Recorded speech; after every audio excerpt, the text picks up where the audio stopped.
किसी एक माता ने सीहोर आश्रम पर एक मैसेज भेजा और उस मैसेज में लिखकर भेजा कि गुरुजी से पूछना, हम भी तो पति कितना मानते हैं, पति का सम्मान करते हैं, पति को आदर देते हैं, तो हम भी सावित्री की गिनती में। सीहोर से मैसेज आया कि गुरुजी वो ऐसा ऐसा पूछा गया है, आप बताओ क्या कहना है। हमने कहा कह दो, जब वट सावित्री आती है तभी तुम पति को प्रणाम करती हो, जब दिवाली आती है तब पति को प्रणाम करती हो, जब करवा चौथ आती है तभी चलनी में मुंह देखती हो, बाकी के समय तो तुम जूड़ा बांध के ऐसी बोलती हो कि पति थर थर कांपता है।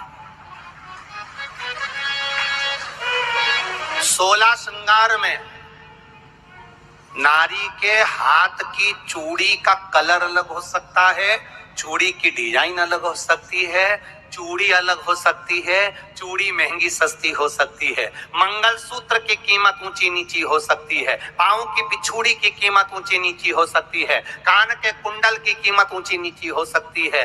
तुम्हारे शरीर पर जितने जितने 16 श्रृंगार हैं उसकी कीमत ऊंची नीची हो सकती है। केवल मंगलसूत्र की डिजाइन बदल सकती है, नाक की लौंग की डिजाइन बदल सकती है, कान के बुंदे की डिजाइन बदल सकती है, हाथ की चूड़ी की डिजाइन बदल सकती है, पांव की पायल की डिजाइन बदल सकती है। केवल नारी के 16 श्रृंगार में एक श्रृंगार ऐसा है जिसकी कीमत जो पहले थी वही कीमत आज तक है और उसकी डिजाइन आज तक नहीं बदली। वो मांग का सिंदूर है, एक जैसी डिजाइन है और एक जैसी कीमत है। सारे श्रृंगार की कीमत अलग है, पर मांग में जो सिंदूर डाला जाता है वो एक कीमत का होता है, एक डिजाइन का होता है और एक जैसा होता है और वो सबसे भारी होता है। सावित्री यमराज से कह रही है मेरे पति को छोड़ दो। यमराज कह रहा है सावित्री तेरा पति मर चुका है, मांग के सिंदूर को पोंछ दे। सावित्री कहती है पूरा श्रृंगार उतार दूंगी पर मांग का सिंदूर नहीं पूछने दूंगी। तब यमराज ने कहा जब तक तू मेरे मांग का अपनी मांग का सिंदूर नहीं उतारती तब तक तू मेरे पास नहीं आ सकती। भगवान यमराज से सावित्री ने कह दिया मैं भी तुझे वचन देती हूँ यमराज, मेरी मांग में जब तक सिंदूर है, जैसे सीता ने लाइन लक्ष्मण जी ने लाइन खींच दी थी और सीता पार नहीं जा सकती थी, मैं भी तुझे वचन देती हूँ जब तक नारी की मांग में सिंदूर है तब तक तू उसके पति को उसके सामने लेकर नहीं जा सकता। ये भी मैं तुझे कह देती हूँ। यमराज भैंसे पर सवार होकर सत्यवान को लेकर जा रहा था, सावित्री से वचन पर वचन चल रहे थे, अड़ के पेड़ के नीचे छोड़कर आए। क्या चाहिए तुझको, क्या चाहिए तुझको, क्या दूं मैं तुझको, कुछ मांग ले मुझसे। सावित्री कहती है क्या दोगे आप, मेरे पति के प्राण दे दो बस वापिस, और कुछ नहीं चाहिए। जब यमराज यमलोक में प्रवेश करने लगा, मांग के सिंदूर में से थोड़ा सा सिंदूर सावित्री ने केवल हाथ में लेकर अपनी बिंदी पर जो लगाया, सत्यवान को लेकर यमराज अंदर नहीं जा पाया।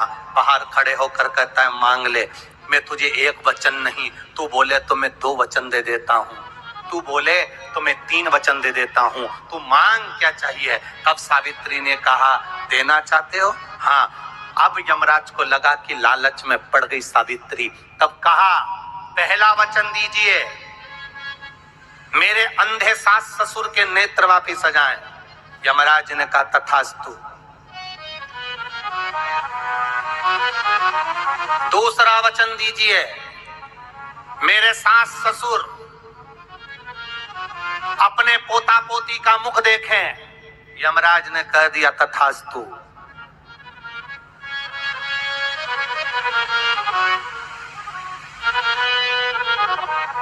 जाओ। यमराज जाने लगे, फिर आग जलने लगी, कहने लगे अब मैं अंदर क्यों नहीं जा पा रहा हूं। सावित्री कहती है तुमने वर दिया है मेरे सास ससुर पोता पोती का मुख देखें, उनके बेटे को तुम ले जाओगे तो पोता पोती कहां से होगा, छोड़कर जाओ। सावित्री है, पति को वापिस लेकर आ गए। कर्जा मुक्ति के लिए सारे वृक्षों में अगर कोई श्रेष्ठ वृक्ष माना गया है तो वो बट का वृक्ष माना गया। महाराज इसलिए प्रशासनिक कार्य के लिए, मानसिक टेंशन में, परेशानियों में बटकेश्वर महादेव का स्मरण किया जाए।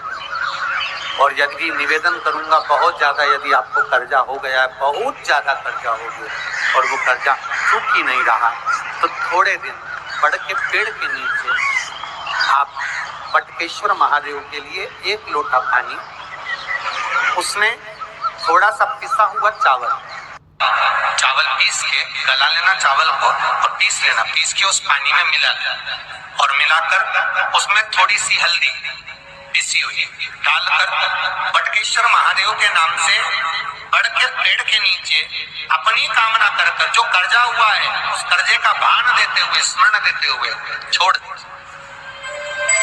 महाराज 2 या 3 सोमवार एक ही जगह पर करना, 3 सोमवार बाद वहीं से बड़ के पेड़ की थोड़ी सी जड़ उठा लाना और उस जड़ को एक कोई धागे में बांधकर या तो अपने गले में डाल लो या अपनी जेब में पटक लो, उसको थोड़े दिन पटक कर रखना, लगभग 2 से 3 महीना पटक कर रखो।